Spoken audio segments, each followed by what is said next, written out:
जब भारत में हुए 22 अप्रैल के पहलगाम आतंकी हमले का बदला लेने के लिए भारत निकला, आतंकियों को ठिकाना लगाया। इस बीच में पाकिस्तान का रोना और कराहना शुरू हुआ। पाकिस्तान बहुत तेज कराह रहा था, उसकी आवाज बहुत दूर दूर तक जा रही थी और उस आवाज को मिडिल ईस्ट में सुना जा रहा था।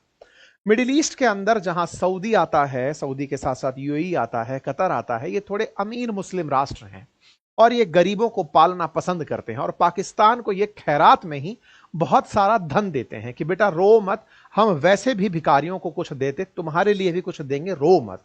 ऐसे में जब ये बहुत तेज डकरा रहा था, उसी समय पर अमेरिकी राष्ट्रपति के आने का टाइम हो रहा था। और अक्सर ऐसा होता है, जब कुत्ते भौंक रहे होते हैं तो समझदार लोग उन्हें बिस्किट डाल देते हैं, बिस्किट डालो ताकि इनका ध्यान हटे। कुछ हुआ ऐसा। ट्रंप को आना था और ट्रंप को सऊदी आना था और उनको लगता था कि मैं आऊं तो मिडिल ईस्ट में या फिर एशिया में चर्चा केवल उन्हीं की हो। बड़े लोगों का ये टेंट्रम होता है। जैसे भारत में भी जब कोई बड़ा राजनेता आता है तो हम लोग आसपास की दीवारों को ढक देते हैं ताकि उन्हें गरीबी ना दिखाई दे, उन्हें असल में ना पता चल जाए कि किनारे सड़क के कुछ गरीब लोग भी रहते हैं। ऐसे ही ट्रंप आ रहे हैं अमेरिका से, सऊदी पहुंच रहे हैं। ऐसे में कहीं उन्हें एक गरीब की रोती हुई आवाज सुनाई ना दे जाए, वो कहे कि सर मार डाला मार डाला, ऐसे में वो आवाज सुनाई ना दे जाए और इस आवाज से दिक्कतें ना हो, इसलिए इनको सेटल कराना था कि थोड़े दिन शांति करो, क्योंकि ये लाइमलाइट से गायब हो रहे थे। लाइमलाइट से गायब होते हुए ट्रंप ने सीज फायर नाम का एक नया शिगुफा छेड़ दिया कि मैंने भारत पाकिस्तान से बात करके कहा है कि शांत हो जाओ, सब कुछ सही हो जाएगा, मैं हूं ना।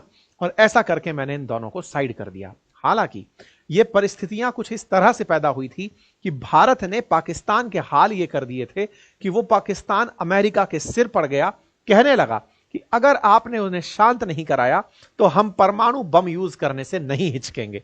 मतलब हमारे पास अब लास्ट रिसोर्ट यही बचा है कि हम न्यूक्लियर बॉम्ब का उपयोग कर लें। और बस न्यूक्लियर बॉम्ब के उपयोग का धमकी जो इनका हर दूसरा राजनेता देता है, इस बार इनके सेना के जनरल ने भी कुछ वैसी ही धमकी दे डाली। और जब धमकी दे डाली तो फिर अमेरिका ने भारत से कहा कि देखो यार, खामखा मैं अगर सऊदी तक भी आया, थोड़ी बहुत रेडिएशन उड़ी तो मेरे को बुढ़ापा खराब हो जाएगा, तुम लोग यार ये वॉर वगैरह बाद में खेल लेना।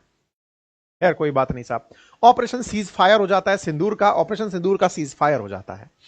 लेकिन यह जानकारी भी मैंने आप लोगों को आज से 3 दिन पहले अपने सेशन में दे दी थी और वो सेशन यही था कि इंडिया ने जिस समय पाकिस्तान के कुछ अड्डे, एयर बेसेस बर्बाद किए थे, उसी सेशन में मैंने अपने सेशन के अंदर यह जानकारी दी थी कि अगर आप ये पूछते हैं कि ये युद्ध कितने दिन में खत्म हो जाएगा, तो मैंने आंसर देते हुए कहा था कि देखो अगले 5 दिन के अंदर अंदर। और मैंने बकायदा तर्क सहित बताया था कि मेरे इंस्टाग्राम लाइव में किसी बच्चे ने पूछा था कि सर ये कितने दिन में सीज फायर हो जाएगा, तो मैंने कहा था कि अधिकतम 5 दिन में हो जाएगा, क्योंकि ट्रंप को सऊदी आना है और ट्रंप सऊदी आएंगे उससे पहले वो दोनों को शांत कराएंगे कि देखो यार मान जाओ, मैं आ रहा हूं, मुझे दिक्कत हो जाएगी।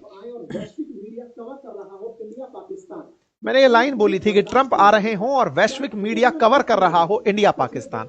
आपने शायद ये लाइन देखी भी हो, सुनी भी हो, और अगर प्रेजेंट रहे हो उस सेशन में तो कमेंट बॉक्स में बताइएगा भी। और साथियों, जो मैंने कहा था और वो हुआ भी, हमने अपने इसी सेशन में ये वाली बात बताई थी कि ये युद्ध कितने दिन के अंदर रुक जाएगा, ये ऑपरेशन सिंदूर के बाद सीज फायर कब आ जाएगा, ये हमने चर्चा की थी और वैसा की वैसा हुआ भी। ट्रंप का सऊदी आना तय हुआ। ट्रंप सऊदी लैंड होते हैं आज। और जब ट्रंप सऊदी आते हैं तो विश्व मीडिया की हर सुर्खी में ट्रंप ही ट्रंप छा जाते हैं। सोचिए ना, अगर यहां पर यह आ रहा होता कि भारत ने पाकिस्तान के इतने एयरबेस उड़ा दिए, भारत कराची में जाकर बैठ गया, इस्लामाबाद पर कब्जा कर लिया, यदि इस तरह की खबरें चल रही होती और हमारी मीडिया तो पूरे टाइम वैसी ही खबरें चला रही होती, ट्रंप तो कहीं कवर ही नहीं किए जाते। 145 करोड़ लोगों को अगर यही पता नहीं चलता कि ट्रंप आए हैं तो क्या खाक ट्रंप आए हैं।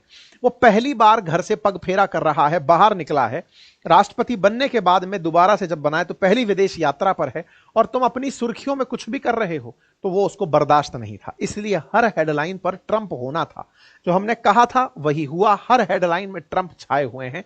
ट्रंप सऊदी की यात्रा पर हैं और ट्रंप सऊदी की यात्रा पर हैं, इसीलिए चर्चा ये बड़ी बनी कि क्या ट्रंप ने ही ये सीज फायर करवाया था। हालांकि भारत ने अपनी तरफ से साफ कर दिया कि देखो ट्रंप, ये तुम भी जानते हो कि सच्चाई क्या थी। और ये ट्रंप ने आने वाले 2 सेशन में बोल भी दिया। अगले ही दिन जब उसने कहा कि देखो मिलियंस ऑफ मिलियंस लोग मर सकते थे, और तीसरे दिन उसने कहा कि न्यूक्लियर वॉर का डर था। ये सारी बातें स्पष्ट करती हैं कि ट्रंप ने ये सारी स्थितियां इसलिए रोक लगाने के लिए मतलब मेहनत की, या कहिए कि सीज फायर के लिए दोनों देशों से बात की, क्योंकि उसे ये समझ में आ गया था कि दोनों देश अब न्यूक्लियर वॉर के बिल्कुल नजदीक पहुंच चुके हैं।